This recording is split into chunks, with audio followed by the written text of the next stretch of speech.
Queridos amigos, bem-vindos ao Think BRICS, sua fonte para a política do Sul global ou da maioria global.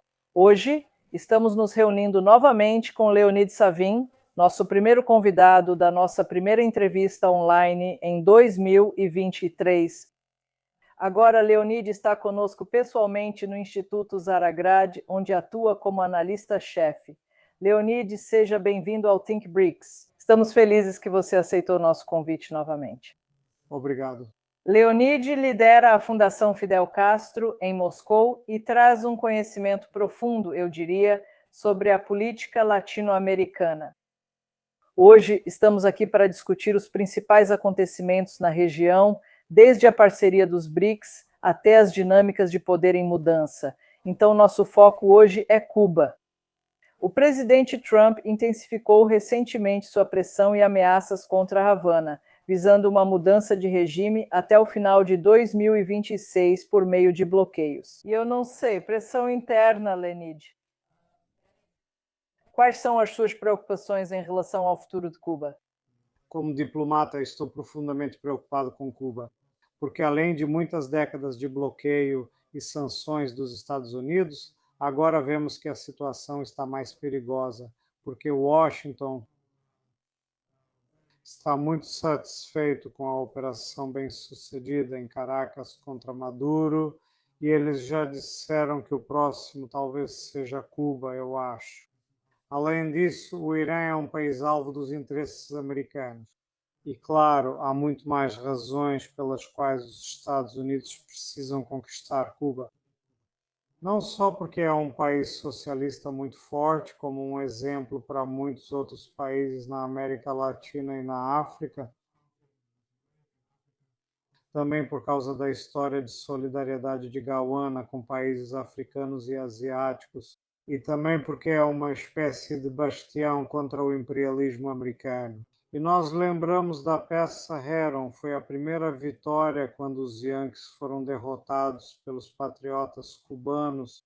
E existe um nível político e um nível econômico em Cuba. Tem o Mark Rubio, que é cubano por natureza, e na maioria das vezes falamos sobre razões políticas e ideológicas pelas quais os Estados Unidos gostariam de atacar Cuba, porque eles disseram que odeiam comunistas e federalistas em Cuba. E o segundo é o interesse econômico, e Cuba, por enquanto, tem sofrido com as sanções americanas, mas possui muitos recursos diferentes, por exemplo, níquel. Um dos produtos da mineração de níquel é o cobalto. E ambos os minerais eram importantes para a metalurgia e também para tecnologias avançadas, para biotecnologia, para baterias, para carros elétricos, etc. E, portanto, no futuro será muito interessante para os Estados Unidos conseguir isso. E, claro, eles também estão interessados em colocar sob nosso controle todo o sistema econômico cubano. Por exemplo, durante a cooperação de Hugo Sharia, Fidel Castro, perto de Cienfuegos, foi construída uma refinaria para o petróleo da Venezuela. Não funcionou por causa de problemas na produção na Venezuela, problemas com sanções, mas tudo isso já existe e foi feito para ser útil para todas as regiões. A ideia era usar essa nova refinaria para os países do Caribe, para Alba, para Lions. E não só porque a Venezuela fornecia petróleo para países pobres como Trinidad, Itaba e pequenos países insulares do Caribe. Então, há muitas razões econômicas pelas quais os Estados Unidos gostariam de capturar Cuba. E, claro, eles tentaram usar a Revolução Colorida. Muitas tentativas nos últimos anos, e este ano é muito importante porque este ano eles gostariam... Eles têm certeza que vão conseguir? Estados Unidos, sim, bem interessante. Mas pela história sabemos que o exército cubano é muito forte e eles não estão prontos para sair do país. Para que os Yankees deixem seu país, Rússia e China prometeram apoio a Cuba. Na sua opinião, como isso poderia ser na prática? A China hesita devido ao receio de sanções, como ocorreu com Rússia e Irã, porque se a China vier com investimentos, eles têm alguns em Cuba, mas nenhum investimento grande. O Vietnã também apoia Cuba há muitos anos, porque durante a guerra do Vietnã, Cuba apoiou o Vietnã. A Rússia, claro, mas não é uma opção, na minha opinião. Devemos trabalhar mais em Cuba para fornecer mais apoio econômico, financeiro e militar.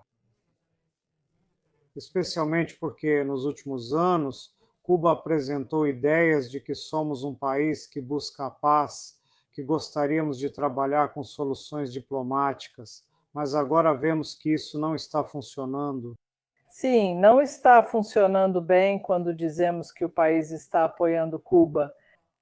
Mas uma coisa é apoiar votando em algum lugar, não sei, em organizações internacionais, esse é um apoio no papel, podemos dizer, ou apoiar fazendo algo.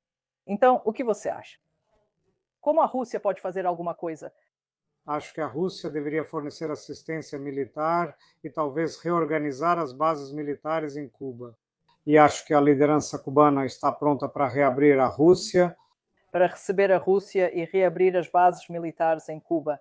Sim, pelo menos para montar alguma estação com pessoal militar russo, porque se os Estados Unidos atacarem Cuba, automaticamente estarão atacando a Rússia. E a Rússia é uma potência nuclear, não necessariamente para fornecer armas nucleares para Cuba. Talvez um sistema de armas hipersônicas seja bom. Mas o mesmo podemos dizer sobre a China também, mas a China também é uma potência nuclear. Por que, na sua opinião, eles não podem abrir uma base militar?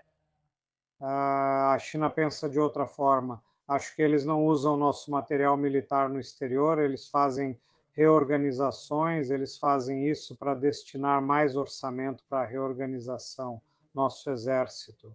Eles estão de olho em Taiwan, claro, e nas cadeias de ilhas próximas. E tem os Estados Unidos, principal oponente da China no futuro, para fornecer assistência a Cuba. Acho que a China não está pronta. Não está pronta, mas economicamente? Economicamente, talvez sim, mas se olharmos para os países da Ásia Central e países africanos, a China só fornece alguns empréstimos baratos para construir infraestrutura, para construir algumas fábricas, e com a ideia de que no futuro os países em desenvolvimento vão consumir mais produtos chineses. Assim constroem os mercados do futuro. Sim, sim, o mercado do futuro, principalmente para nós mesmos.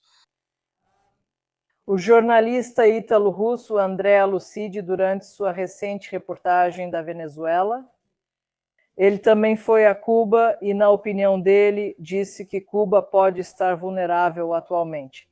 Não por causa de sua fraqueza, mas porque a população já não mantém o forte compromisso ideológico das gerações anteriores. Essa é a opinião dele. Você concorda com essa avaliação?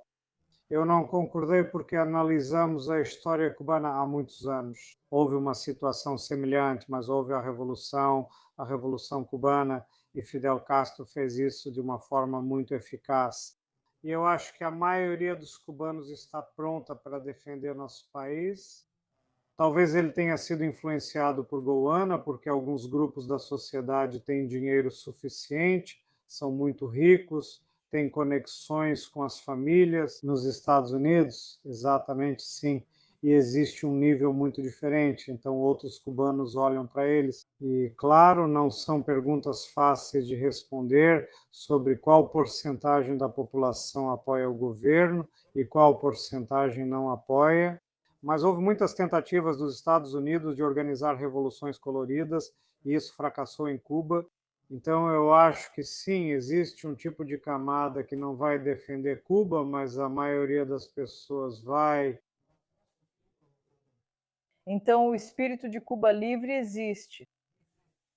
Sim, claro, e Havana não é representativa de todo o país. Existe o interior, há muitas outras cidades, Matanzas, Cienfuegos, Trinidad, Santiago de Cuba.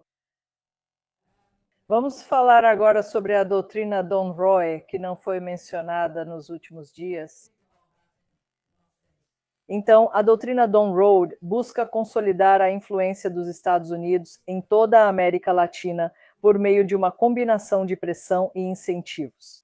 Vimos essa abordagem como a do tipo cenoura e vara, por exemplo, Venezuela, Brasil, Nicarágua receberam a abordagem da vara enquanto a Colômbia recebeu a cenoura. Na verdade, o presidente Petro vai se encontrar em breve com a Alemanha Trump, depois de, não sei, meses de tensões públicas. Mas, enquanto isso, outros países da América Latina, como a Argentina ou, não sei, El Salvador, receberam outro tipo de tratamento, né? O chamado tratamento da cenoura.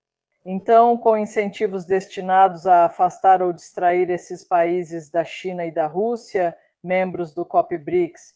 Então, o que você acha de como o mundo vai se desenrolar daqui para frente? Qual é a sua análise?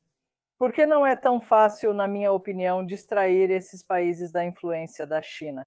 Claro, a China é um ator global e eles têm bons contatos com muitos países. Eles constroem algumas infraestruturas na América Latina, vou dizer na Argentina.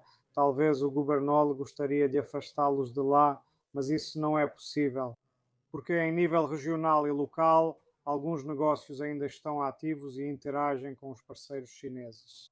O mesmo acontece com o Peru, com o Chile, com outros países, especialmente na América Central, mas claro, em escala regional vemos uma espécie de guinada à direita, porque depois das eleições no Chile e na Bolívia, vemos que políticos de direita chegam ao poder, eles são mais pró-Washington, menos soberanos, e com outros atores como o Panamá, Lectrinda de Tabaga, Costa Rica, El Salvador, vemos que há um grupo de atores prontos para fornecer qualquer assistência aos Estados Unidos e para ceder nosso território para bases americanas fazerem qualquer coisa que Donald Trump pedir.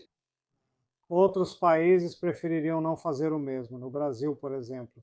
E talvez o próximo presidente na Colômbia, porque este ano haverá eleições presidenciais, e eu acho que a Colômbia também será muito importante, ator pela multipolaridade na América Latina. Depois da Venezuela, na Venezuela, nós achamos que o jogo ainda não acabou, então vamos ver o que acontece e como o novo regime neochavista vai interagir com a Casa Branca. E claro, devemos lembrar da Nicarágua e de Cuba, ambos parceiros estratégicos da Federação Russa. Então, você acha que o mundo será dividido em esferas de influência ou o modelo multipolar vai prevalecer no final? Mas a multipolaridade, pelo menos, nos fala sobre a esfera de influência. Por exemplo, China e Rússia já cooperam em muitas áreas e eles estão prontos para fornecer a nossa assistência e para proteger nossos próprios interesses, e não apenas os nossos, mas também os de nossos parceiros, países vizinhos. É uma questão de responsabilidade para que possamos compartilhar a responsabilidade. E o problema são as relações transatlânticas no momento, porque eles não são responsáveis nem mesmo nas atividades europeias. Talvez haja muitos exemplos na Europa Oriental, da Sérvia e Kosovo, por exemplo, até outras regiões e, claro, países africanos, países latino-americanos. Vemos que é uma espécie de irresponsabilidade, tanto dos Estados Unidos e das grandes potências, quanto dos países da União Europeia. É uma espécie de nova era, uma nova era de relações. E vemos que Trump, o Dr. Rinaldo Roy, é uma espécie de mistura de diferentes posições do ponto de vista das relações internacionais também, ou é uma espécie de hiperrealismo, porque eles atacam outros países na economia, aqui fazendo uma espécie de novo tipo de mercantilismo, e da filosofia política ele vai para a transmodernidade, não modernidade, não pós-modernidade, mas uma espécie de mistura. Ele falava sobre valores tradicionais, mas ao mesmo tempo fazia algumas coisas muito horríveis. Vou dizer, nos Estados Unidos, dentro dos Estados Unidos e fora, como na Venezuela, por exemplo, como o Irã, porque os Estados Unidos há um ano atacaram o Irã junto com Israel e a situação ao redor do Irã ainda não foi resolvida e talvez haja um novo conflito. Então vemos uma espécie de reorganização do sistema político mundial e, de qualquer forma, Rússia, China, Índia e outros atores devem encontrar uma solução para responder a esse desafio. Então você chama isso de desafio? Quando Trump disse que aqui está o globo, este é o nosso hemisfério, estes são os nossos interesses aqui. Então, na sua opinião, não é uma divisão? Ele gostaria de fazer isso, mas vamos ver o que acontece na prática. James Monroe também achava que o hemisfério ocidental seria nosso, mas ele estava realmente com medo porque o discurso dele no Congresso foi logo após o Congresso de Verona, quando as grandes potências europeias falaram sobre como interferir nos assuntos deste hemisfério, porque havia regiões coloniais. Até hoje, os amigos Países Baixos, Grã-Bretanha, eles ainda têm seus próprios territórios e o Canadá também não está totalmente sob controle americano até hoje. Eles ainda têm algo, mas não tudo para decidir por conta própria. Mas a situação muda porque os países latino-americanos gostariam de estar sob influência americana. Então, depois de Monroe, depois de Roosevelt com Colorado, depois das ideias de Foster Dulles e depois de Carter Dartrin e agora doutor, você sabe, Donro, acho que muitos países latino-americanos realmente pensam em como proteger nossa soberania, até mesmo aqueles que agora estão agindo em prol da política de Washington. Entendi, obrigada. Nós somos, pense nos BRICS, na nossa opinião, que Rússia, China, Índia, hoje em dia, são novos polos de multipolaridade. Sim, claro, é uma espécie de triângulo e devemos lembrar da ideia do primeiro-ministro Primakov, que falou sobre o RIC, Rússia, Índia, China. Então, vemos agora uma espécie de ressurgimento dessa ideia e em uma escala mais global, porque a Índia também tem muitos interesses em outras regiões, no Ártico, por exemplo, sem acesso ao Ártico. Este ano, a Índia é a presidente do BRICS. A presidência foi para a Índia este ano. E esperamos muitos avanços nessa área, muitas ações para desenvolver, para promover a multipolaridade e não sei, apostar em benefícios mútuos na multipolaridade. Sim, claro, é sobre isso, sobre o benefício mútuo. Sim, e esperamos ouvir de Cuba em breve, porque ainda não vimos nenhuma reação dos oficiais cubanos sobre isso. Ameaças de Trump agora há pouco. Eles estão fazendo exercícios militares em Cuba apenas para verificar a preparação para qualquer tipo de intervenção dos Estados Unidos. Então, eu acho que eles tentam proteger antecipadamente nossos interesses e mostrar para o mundo que eles estão prontos para reagir ou contra-atacar. Sua palavra final sobre o futuro de Cuba, como você acha? Como você espera ver isso? Eu acho que para o sistema político mundial, Cuba é muito importante e Cuba foi a primeira durante o período de Colombo. Depois foram descobertas outras regiões que conhecemos, como a América Latina. No momento, é claro, Cuba esteve na vanguarda e por muitos anos Cuba tentou estar na vanguarda das ideias progressistas. E apesar da situação econômica muito ruim, eles sempre tentam fornecer algum tipo de assistência de diferentes formas. E, por exemplo, médicos no exterior. E a ideia de oferecer uma boa educação para outros países, até mesmo para estudantes dos Estados Unidos. E no futuro, Cuba será um centro muito poderoso da região. O problema são principalmente as sanções americanas contra Cuba. Queridos amigos, isso é tudo sobre Cuba por hoje. Sigam-nos. Inscrevam-se no Think Breaks para receber mais atualizações sobre os futuros desdobramentos e questões relacionadas a esse tema. Muito obrigada, Leonide. Obrigada.